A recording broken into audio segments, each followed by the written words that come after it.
My roommate kept calling my boyfriend our boyfriend, but when she showed up in nothing but a bathrobe trying to come on to him, I decided it's time for her to find a new place to live. I, 19 female, have been dating my boyfriend Will, 20 male, for about 6 months now. I have been in relationships before, but this is definitely my first serious and healthy one, and I'm really happy with him. We met in our hometown, but we go to different universities that are about 2 hours apart. However, we try to see each other whenever we can, maybe about every 3 weeks. Usually, Will come and visit me, because 1. He has a car, so it's cheaper and more convenient for him, plus bus routes between our cities no longer exist since Greyhound shuttered, and 2. A lot of his courses are still online only, whereas I have in-person lectures, and 3. My house is a lot nicer than his. Whenever he visits, he stays for 4 to 5 days, which my roommates are okay with. He's also very nice and helpful. If I'm doing chores, he'll help, or he'll help take out the trash, wash dishes, or make me breakfast, etc. One of my roommates, Cass, 19 female, was dumped near the end of September, and since then, I felt like she has been weird with Will. A few examples. 1. Sometimes he'll cook for me if I'm busy at school or working late at the lab, and oftentimes he'll make enough for my roommates too. Almost every time this happens, Cass makes comments about how he's so sweet and that she wishes she had someone like him and how her ex could never.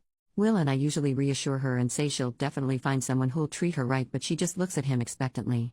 Expecting what? I don't know. 2.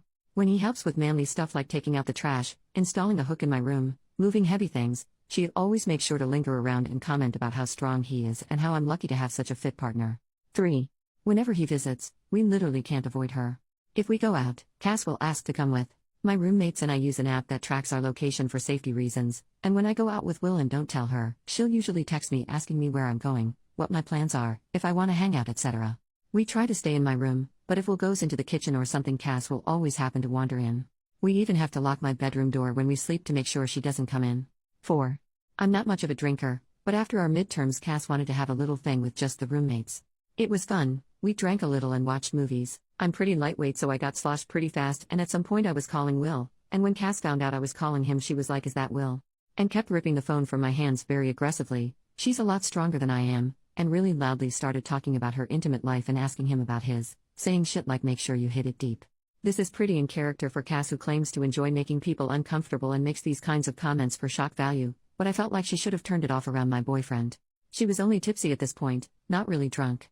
Overall, anytime he's nice to her, she'll say things like, "Haha, it's almost like you're my boyfriend," and whenever she refers to him around me, she'll call him our boyfriend as a joke, but I still feel weird about it. Will finds this all very uncomfortable and tries his best to avoid Cass as best he can or shut her down when she makes those comments. I'm not sure if I should bring it up with her, because on one hand, I'm very uncomfortable, but on the other hand, I feel like she'll just deny everything or say it's all for jokes and maybe get hostile with me. Any advice appreciated. Update. Hey there, a couple people were asking for an update, so here it is. I also found out this post blew up on TikTok, which is pretty funny because Cass has a crippling TikTok addiction. I read pretty much all the comments, discuss stuff with Will, and we decided that I'd try bringing it up with my other roommates, and if the behavior persisted while he was here, we try our best to shut the behavior down jokingly or by using social pressure. To give an idea of the timeline, I made my original post under a week before he was supposed to visit. So the following things happened. Before his visit, I was alone with one of my roommates, Jen, and I started to bring up Cass's behavior around Will. I didn't even get a sentence in before Jen stopped me and said, "I know. She's been weird." Apparently, Jen and our fourth roommate Eva have discussed this before, but they weren't sure if I even noticed because I didn't seem to react. Jen is definitely the closest to Cass. We all went to high school together, but I was only really friends with Eva at that time. She said she brought it up privately with Cass after Will's last visit, and Cass just did that thing where she talks and incoherently defends herself. Eva and Jen agreed to step in if crap got out of hand with her. Cass was very excited for Will's visit, and would say stuff like, "Oh, I can't wait to see him," or "just a few more days." I have a test from 7 to 9 p.m. on his second day here, and apparently she talked to Jen about picking out a movie for the two of them to watch while I wrote my biochem test.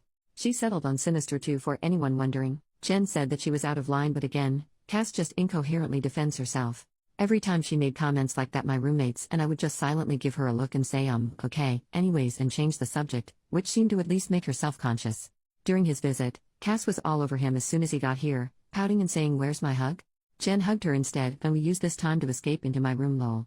Day 2 rolls around, and as soon as I'm out of the house, she tries to get Will to watch the movie with her, saying she really wants to watch it but doesn't think she can do it alone. Will politely declines and continues playing video games in my room, and she leaves. Throughout the rest of the visit, I'm firm with her, telling her she can't come on our dates, saying she's being weird when she makes comments about how hot he is or how he's our boyfriend. Will has also done what one commenter suggested and just point blank say that he's my boyfriend and that he'll never be hers. At some point, he's so aggravated he stops talking to her or acknowledging her at all because he was worried he would yell at her. I've never heard him raise his voice before this. As time wore on, I feel like she got increasingly desperate for Will's attention. This is the absolute craziest part. Just now, while I was showering, Cass went into my room, where Will is, in her underwear and a bathrobe, saying she knows he's playing hard to get but that he can't resist her, barf. Will started yelling at her to get the heck out, which alerted myself and my roommates. Eva and Jen dragged a tearful Cass out of my room. She even called me a skinny bitch on her way out. I think they're going to drop her off at a friend's house tonight. I'm just floored. I really did not expect her to go nuclear like this, but goddamn. Update 2. I saw some questions on my first update, but my post was locked before I could answer, as that was a pretty busy night, so I'll do my best to answer them now. Why did I need to lock the door when I slept? Basically, Cass would just come in and bother us, usually when she suspected we were making love. Even if we were just chilling or sleeping, Cass would come in and just talk at us. Sometimes she'd switch it up and just be crying. At first it seemed pretty harmless and we'd soothe her, but I grew weary as she never took these problems to our roommates. Why did Will keep coming over? As I said before, transportation between our universities no longer really exists unless we have a car. My family is not very well off, so me getting a car is not feasible, and honestly before this visit, it wasn't the biggest deal. She was just a little annoying, but it wasn't worth Will driving over 4 hours plus me missing school. So on to the update. I talked with my roommates, and Jen called Cass's mom. As pissed as I am, I'm obviously very concerned for Cass, as even though she wasn't the most pleasant person before, none of us could have expected her absolutely unhinged behavior. Cass has gone back home with her parents now. I haven't pried, so I don't know exactly what their plans are now or how she's doing, but it seems like she'll be away for a while, as her parents came back to pick up almost all of her belongings. They'll continue to pay her share of the rent and even left some apology pastries, which was very nice of them. As awful as that experience was for Will and I, we ultimately decided not to file any kind of complaint or restraining order for the time being, as her parents seemed to have the situation under control, and we didn't want to drag the issue out longer than it needs to be. I hope this is the final update. Thanks for following my story.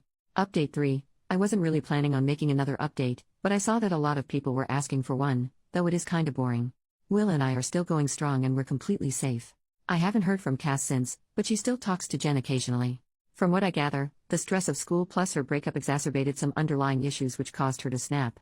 I believe she's in an inpatient psychiatric facility, though it's unclear how long she'll be there or what exactly is going on with her.